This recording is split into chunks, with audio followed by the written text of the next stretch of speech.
Hello, welcome to the Yarn and Yarns YouTube channel. My name is Angela and all of the places you can find me should be linked in the description box just below this video. How are you this week? I hope you are all doing well. I think we're in week 5 of lockdown, week 4 or 5. It's hard to keep track of days, times, weeks, isn't it, at the moment. I'm still managing to stay well and you'll find me here as always on the channel chatting about my adventures in knitting and spinning and crochet and very occasionally weaving. So I sit down each week to do a little chat about what I've been making in the preceding week, and between times I also try and upload what I call Yarn and Yarns extra videos, so shorter videos about a particular topic or maybe about nothing much in particular, but I do try to label those extras in a way that will give you an idea of the content. So if you fancy dipping in and out of those, you're more than welcome to, but if you don't have time or the inclination, you won't miss any of the making stuff. I won't share anything sort of finished object wise or new cast on wise or anything like that that I don't chat about in these weekly summary videos. I'm going to dive on in and get started with the content this week. I have got knitting, spinning and crochet to share with you.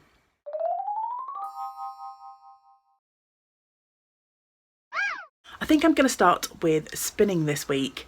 I am completely obsessed still with spinning. I just love it. I've got some finished objects to show you this week and also a work in progress as well. So the first spin project that I finished this week was some lovely fibre that I picked up at Wonderwall, Wales last year from You Spinning Me a Yarn. You'll find them youspinningmeayarn.co.uk and I'll put a link below the video. I picked up a bat from them at Wonderwall, which was a Shetland and crossbreed Gotland in beautiful autumnal orangey yellow colours with some browns mixed in, and I finished my spin from that bat and I'm really pleased with how this yarn turned out. It's a little bit twisty still. I think I probably overplied my singles and then slightly overplied my yarn as I was plying it, but I was attempting to practice some long draw spinning with mixed results because I still keep defaulting. Sorry if you can hear noise in the background, my cat's prowling. She's very noisy. What's the matter, Newt? Who knows? So yeah, I still keep, I try to do the long draw and then I get a bit stuck and then I sort of default to my inchworm short forward draw. So I think that's probably the main reason that this yarn is a little bit inconsistent, but I'm very happy with it nonetheless. I decided to do a traditional 3-ply, so that means that I split my bat into 3 quantities. The original bat was 145 grams and I roughly split it into just below 50 grams a section and spun each section to a different bobbin and then plied them together from those 3 bobbins. This is probably one of the finest 3-plies that I have managed to produce so far. So if you can see that, it's quite a nice fine, I would say heavy fingering weight yarn. This has been washed and set, so this is the finished yarn in effect.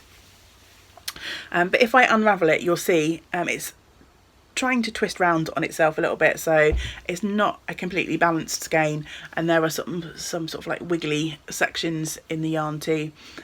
So I probably have to be careful about what I decide to knit with this because I have a feeling it might sort of bias slightly because of that extra twist. But I don't have any plans. This was just a throw it on the wheel and have some fun spin. I managed to get just about 260 odd meters. It's quite a dense yarn, but yeah, as I say, I'm pleased with how that one turned out. No plans for it yet. It's a slightly less soft yarn than some of the other fibres that I've spun up. I'm not massively wool sensitive, so I probably would wear this next to skin, but I think maybe it might be nice in a sweater, maybe some colour work in a sweater or something like that, rather than a shawl or a hat or anything So that will ruminate in my stash for a little while before I decide what to do with it. Inevitably, I had a little bit of yarn left over on 2 of my bobbins, so I also spun up a little 2-ply sample, and this came out at around about 15 meters of yarn in that little mini 2-ply sample. Yeah, the 2-ply is slightly fluffier, and I think the colours are slightly more sort of vibrant than in the 3-ply. Obviously, the more strands you're mixing together, the more you're mixing the colours, and potentially the muddier the yarn gets. But I don't know how obvious that will be on the camera, but to my eye, the colours in the 2-ply are slightly brighter than the colours in the 3-ply. So yeah, that was my sort of major finished spin for this week.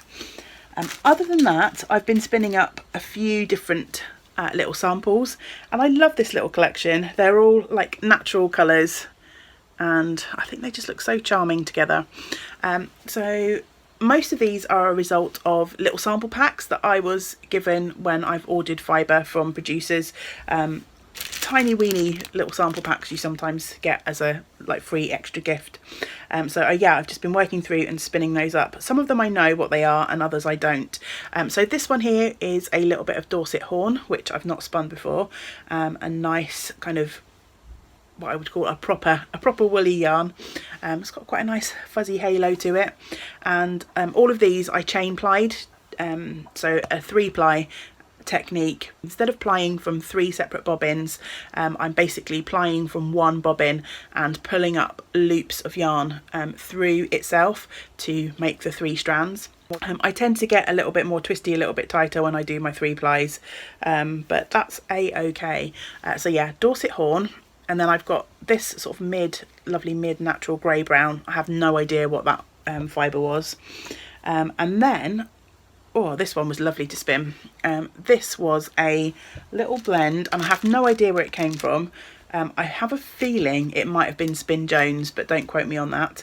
But it's called Hot Chocolate, and it's superfine merino, baby alpaca, camel and silk. And this is just so deliciously soft, and it has an amazing drape to it. I think camel's a pretty luxury fibre, and obviously with the silk as well. Oh yeah, I would happily spin my way through more of that blend. Absolutely gorgeous. And then these 2 final skeins, again, I have no idea what these fibres are, and while I was sorting out in a box, I found a mystery bag which had a couple of bobbins. I thought, great, I found some more bobbins for my Haldane spinning wheel. It didn't fit on my Haldane, so then I thought, oh, maybe they were given to me when I got my Ashford, but they didn't fit on my Ashford either. So I was thinking, where on earth have these bobbins come from?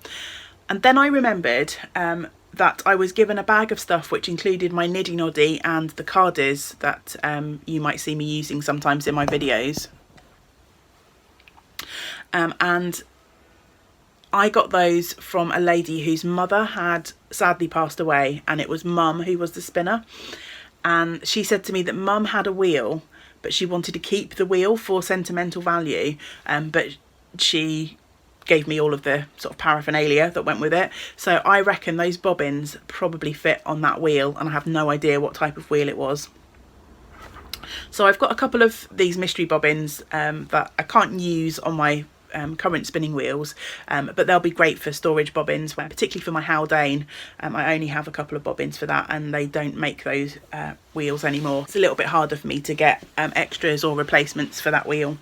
Anyway, on those bobbins, this is a short story long, isn't it? On those bobbins was already some spun fibre, so I thought I'd just take it off the bobbins and ply it up. This was 2 different types of fibre, and I think you can see the colour differential in there. And then this was also on another bobbin. So yeah, I just took those off and plied those up. And these will make great little samples to go probably into some knitted gnomes. So I often make these gnomes, which is patterns from Sarah Shearer, who is Imagined Landscapes, and I use my hand spun for these because it's really fun. So yeah, I think these, like the hands, the nose, the beards, only take a couple of meters of yarn, so I think they will go in my little basket, ready to adorn some future gnomes at some point. But yeah, this little collection of naturals is just really making my heart happy right now. And then I've also been having some fun with my hand carders this week, and I'm in the process of making a Yarn and Yarns extra video about the process that I have gone through, but I've finished a couple of little samples which I shall show off here. So I used my hand carders to blend up some fibres that I had in my stash with some silk waste, which was gifted to me by my lovely friend Jeanette. Hi Jeanette. And I thought it'd be fun just to card up the fibre with the silk waste. So I've got this gorgeous plum colourway with the shots of the silk waste, and I love that. It's so rich and lovely. These are 2-plied, and this one was spun on my drop spindle, or one of my drop spindles. And then I decided to throw in, I've got tons of the silk waste left, so I decided to throw some together with a natural fibre that I had in my stash. This one obviously isn't as vibrant as the plum, but it's this really lovely sort of subtle rainbow tweed, is the only way I can describe it, in amongst that lovely sort of grey brown. And I've got more of this to spin up. I've carded up the rest of the fibre that I had in this little batch, and I'm waiting to finish the bobbin that I've currently got on my wheel so that I can throw the rest of this through and spin it up. So yeah, look out for a Yarn and Yarns extra video with a bit more detail on those yarns coming soon. I'd like to knit up a couple of little samples from these yarns before I entirely finish and publish that video. So I've got a couple of spins in progress, and the first one, I'm midway through a bobbin, so I haven't actually brought it up to show you, but I thought I'd show off the fibre. And a little while ago, I'm looking for the tag, I purchased from my friend Ellie who is the dyer behind Curio Yarns, one of her trilogy sets.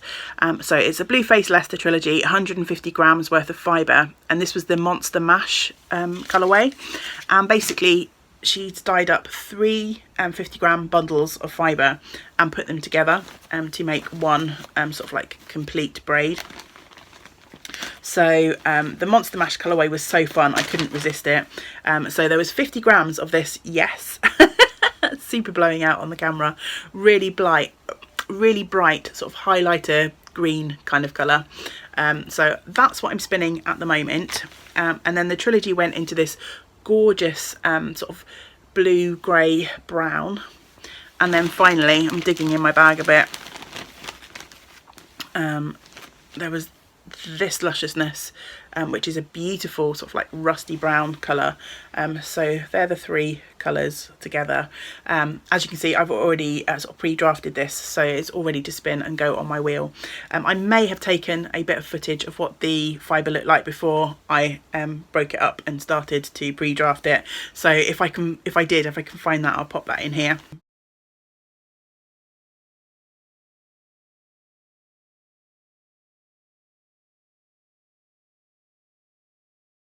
So that's what's going on my wheel at the moment. And on my spindle, I thought I had finished all of the little samples that I had come across while I was sorting out my fibre stash. But then another one appeared from nowhere. They like breed, don't they? And I found this little pack from Hilltop Cloud, which says hand dyed superwash BFL, Blue Face Leicester, and Raimi. And I've not heard of Raimi before, and I'm not entirely sure if I'm pronouncing that rightly, but I did a 30-second Google, and it seems that Raimi is a plant-based fibre, a nettle type plant that's common to Asia apparently. So I have started spinning through that little sample on one of my 3D printed Turkish spindles. So I've only got a tiny amount so far, but I love this colour combination, this beautiful sort of like rich green with that copper colour on the spindle is just, yeah, I love it. And this is a joy to spin. It's such a lovely blend. I mean, Hilltop Cloud fibres are gorgeous anyway, but yeah, this is really, really lovely.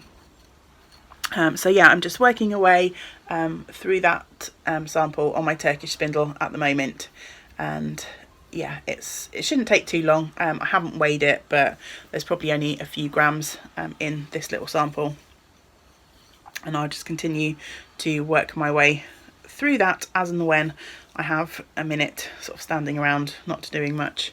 I love this little spindle. this was 3D printed.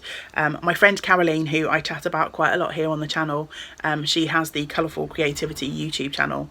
Her and her husband have a 3D printer, and her husband printed a few of these spindles, and oh, I just love this. It spins like a dream.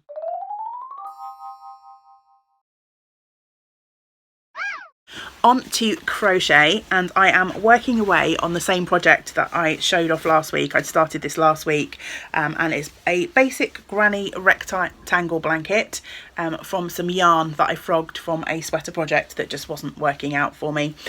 So when I showed this off last week, I didn't put a marker in, but I reckon I was around about here somewhere. It was quite a small rectangle, and it has grown pretty quickly. I haven't put much in terms of like hours of work into this project.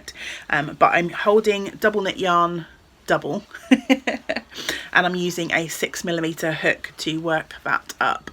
I had originally thought this might become a Christmas present for my in-laws, but it's not going to get to a stage where it's as big as I would need it to be for a gift for them. I have only got this much yarn left now, so this will go in my box for charity. I support the organisation called Knit for Peace here in the UK, and they accept lots of knitted and crocheted items, and then they distribute them to various charitable organisations across the country and across the world. And I usually have a box of donations lurking at the shop. I run a bricks and mortar yarn shop, and I put things in there. Some of my customers make things for there, and then when we've got a decent size package, we send it off to Knit for Peace. They're not accepting donations at the moment, but once they're up and running again, then I think this will go in the box to be sent to them. And it's just been a really lovely meditative project, just round and round treble clusters. Don't need to think about it.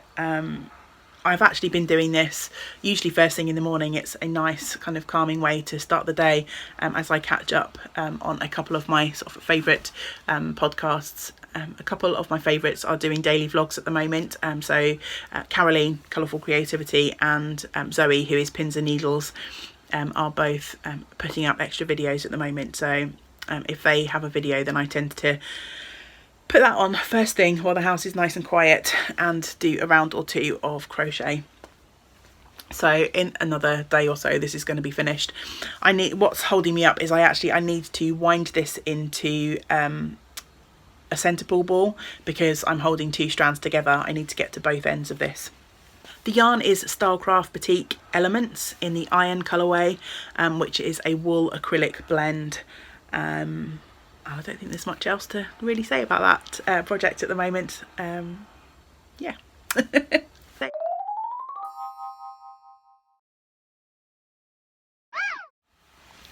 On to knitting. I've got a couple of finished objects to show you and a couple of works in progress this week. The first finished object is Sister Gnome number 3. Now, I don't know if you have sisters. I have a sister and I have a brother. But there's usually one in the bunch that's a little bit quirky, isn't there? Come on, let's admit it. So these are the two Sister Gnomes that I've already shown off in past weeks. And Sister Gnome number 3, yeah, she's gone and dyed her beard blue. You know, she's going through that teenage rebellious phase. Not that you need to be a teenage rebellious person to have a blue beard, but, you know, whatever makes you happy. So yes, if you have followed along for the last few weeks, you'll know that I've spun up this purple and sort of grey fibre from some lovely fibre that was gifted to me by Julie. Hi Julie. And I managed to knit 2 entire gnomes out of that fibre, and I still had some left, so I started a third, but I didn't have enough to complete the entire gnome, so I switched to a plain purple handspun down the bottom here. And then I'd run out, this pink was a little bit of a scrap left over from another handspun project, and I ran out of that, and I loved the pink against the purple, but I didn't have any handspun pink left, so I decided to go with a scrap of blue, which I think looks equally charming. So my gnome sisters have gone from twins to triplets, and I should be keeping one of these and I should be giving a couple of these away. So I've just got to decide which is which now. I'm not entirely sure. I might keep the biggest one only only because she's probably the one that I'm least happy with in terms of tension. The needle size I chose meant that she's a little bit loose and some of the stuffing is showing through in places, whereas these two are quite nice and densely stuffed. So yeah, one of these is going to be given away here on the channel at some point, and another is going to go into a package to a friend. Pattern is Never Not Gnoming by Sarah Shearer, who is Imagined Landscapes over on Ravelry and Instagram. My second finished object is actually not a finished object that I made recently at all. I test knit a pair of socks for the lovely Nessa Townley, who is Kiltercraft. She has the Kiltercraft YouTube channel and you'll find her as Kiltercraft on Instagram and Ravelry too. And a little while ago I test knit her Soul Attraction socks, and then for one reason and another she wasn't able to release them until recently. So they're a gorgeous pair of colourwork socks, and Nessa designed them to be used with either a gradient mini set or a gradient yarn. And I actually for mine picked out just some leftovers from my stash. I found several leftovers in the sort of grey range and I made my own gradient. My socks are slightly different because I don't know if you can see, look, one cuff is way longer than the other. I don't know how that happened. Obviously I wasn't paying attention to something or other, but I don't mind, they're just for me, no one's gonna really notice. And I obviously reversed my gradient for the second sock, so I started from dark to light and then light to dark. They've got a fun braid detail after the cuff and a lovely ribbed foot, so they fit really nicely. And that pattern is now available over on Ravelry should you wish to make a pair of your own, and it's the Soul Attraction pattern. As for works in progress, I have two to share with you this week. The first is my Simple Something sweater, which is a pattern that I started last week. The pattern is by Anchor Strick and you'll find it over on Ravelry, and it's basically a pretty simple top-down raglan sweater, and it's designed to use up leftovers, minis, bits and pieces from your stash. You hold 2 strands of 4-ply yarn, fingering weight yarn together, and you just basically go for it. You have fun making a really nice scrappy project. And I showed the beginnings of mine last week and it has grown reasonably substantially since then. So if I hold this up, this is my progress so far, and my lovely moose marker here, he's hanging out here, shows what I had done when I showed this off last week. So as you can see, it has grown quite a lot. And this is so much fun. I literally just don't want to put this project down. And I mentioned last week that the right side, the traditional right side, so the knit side, is actually the wrong side of the garment. So when this is finished, it will be a reverse stockingette sweater. So, and I think the project looks quite different on the wrong side and the right side. So that's the wrong side. And some of my colours are quite garish. And I'm like, oh, I don't know if I'm liking how this is turning out. But actually, when I turn it through to the reverse stocking side, the reverse stocking stitch side, which will be the right side, I love it. I really love it. Just trying to do this without losing too many stitches. I'm at the pretty much, I've got about 4 or 5 rows left before I separate for the sleeves. So I'm at the widest point, squished on a smaller needle. So that's what it looks like, or will look like, from the reverse stocking stitch side, which is the right side, and I love it. It's got this lovely sort of watercolour effect, and I think it tones down some of those sort of like brighter sections that I've added in. So yeah, it's not too much to say about this other than I'm just really enjoying the project, and yeah, it's going to be a pretty loud fun scrappy jumper when it's done. But yes, as I say, I'm almost at the point where I can split for the sleeves, and then at that point I will try it on just to see how the fit's looking. My only reservation is on the pattern pictures, it looks like it's got quite a deep raglan, and I am not sure how I feel about that. So the sort of sleeve, the raglan finish sort of comes down quite low below people's sort of like underarms by the looks of it, which potentially means, you know, when you're moving around it's going to be pulling the bottom of the sweater up. So yeah, there is a chance I may rip back and fiddle around with the raglan, but I shall find that out in the next couple of days, I think, as I split for the sleeves and put this onto some waste yarn and try it on. I'm using all sorts of scraps and leftovers in here. There's some Life in the Long Grass, there's some Owl About yarn, there's some Colourful Creativity, Yantan Tethery yarns, random minis that I have no idea what they are, where they come from. I've just got them in swaps. There's a little bit of what I think is hand spun. This sort of lighter green patch was a mini that was given to me by Angela recently, and I'm pretty sure that's hand spun yarn.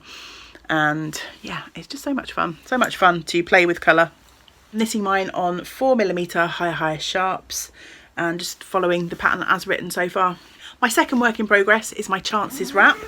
This is an all over brioche wrap pattern designed by Charlotte Boré, and this is my oldest work in progress, and I put it back in rotation a couple of weeks ago because I want to get this finished and off the needles. It's such a beautiful project and I love all of the yarns that I'm using. It smells glorious. I'm keeping it in this project bag from Fawn and the Fox, and I've got one of these gorgeous lavender sachets that the lovely Anita, who is Gaga Knits, hi Anita, gifted to me, and oh, the bag smells amazing. This is getting quite unruly now because it's really long. So there's no way I will be able to hold this up and show you the shawl in its entirety, but I am well over halfway. So this is the halfway point, and when I last showed it to you a couple of weeks ago, I was here, sorry about all the ends, where the starfish marker is. So I've put on a good few inches to this project, and I'm hoping that it's going to start to zoom now. I worked out I've got about 5 sections left to do, and I'm on the decrease, so my rows are going to get shorter and shorter, narrower and narrower, which hopefully should mean they'll knit up more quickly. And if I fold this in half, you can see I'm at this point, so I've got sort of that left to go, and you can see it goes down to a really small sort of stitch count. So yeah, I'm hoping to put in some more work on this over the coming week and see how far I can get. There's still, once you finish the main bit, there's still a bit of work to do because it's got an I-cord edge, so that will take a wee while, but I feel like I'm on the home straight, which is amazing, and yeah, I can't wait. Can't wait to be able to wrap up in this. Not that we need woolly shawls at the moment. It's, apart from the odd grey day, it's been really lovely here in South Wales for the last few weeks since we entered the sort of lockdown period. We've been blessed with lots of sunshine. So yeah, that's everything for the making this week. I don't think there's too much else to chat about.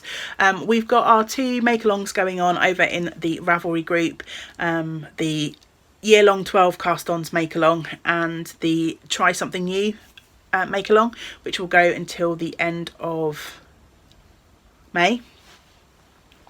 So if you want further details about those, you can hop on over to the Ravelry group. The link is down below.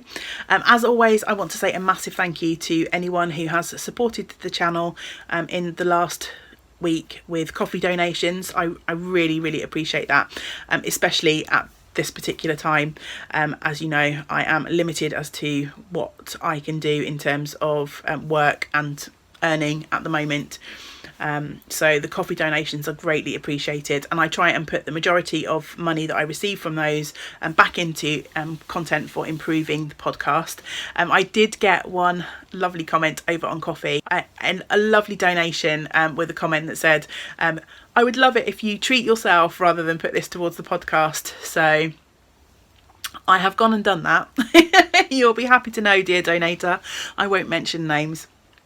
But I have 2 new spindles on the way to me, so yeah, I put that money towards the cost of those. One's coming from the UK and one's coming from Canada, so I'm not sure how long they will take to get here given the circumstances at the moment, but yes, I've treated myself. I've put some extra money along with your donation towards those, but I'm really looking forward to having some new spindles to play with soon. Thanks to anyone who commented on last week's vlog about the coffee donations and transparency. And most of you said that it doesn't really matter to you about me chatting about exactly how much I have been donated, so I won't do that anymore. I did the coffee link because a couple of people contacted me and asked me if there was a way to support the channel, and I wanted to be open and transparent about the money that I was receiving. Everyone that commented on that last video said that it didn't really matter to them. Thank you so much for anyone who took the time to give feedback on that. I feel like I'm forgetting something. I'm not sure what, but I feel like I've missed something out. I'll probably remember the second that I've edited and uploaded this to YouTube, so we'll see. I think I shall wrap up here for this week's vlog. As always, thank you so much for taking some time out of your week to spend with me and listen to me waffle on about my making projects. I hope that you're doing okay, you're staying safe. If you're able to stay at home, I hope you are doing so. If you're out and about in a key working position, then thank you so much for everything that you're doing for the community at the moment. Please do everything you can to stay safe and well. Until we get to spend time together again, I hope that you get to do some of the things that you love. Great big woolly hugs to you all. Bye for now.